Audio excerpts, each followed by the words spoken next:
Welcome to MiConvert. In this tutorial, I will show you how to convert DXF files to 3DM format, completely free and online. Open your browser and search for DXF to 3 decimeters MiConvert.com. Click on the first result to go straight to the converter. You are now on the DXF to 3DM converter page. The interface is clean and easy to use. Let's upload a file. Click the Choose File button. A file picker will open. Select the DXF file you want to convert, then click Open. Your file is loaded and ready. You can see the file name, size, and destination format. Click Convert now to start the conversion. The conversion is in progress. You can see the progress bar moving.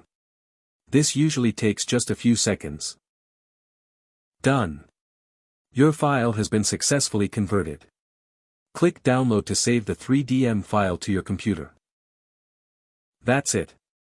Visit MiConvert.com for more free conversion tools. Subscribe for more tutorials. Thanks for watching.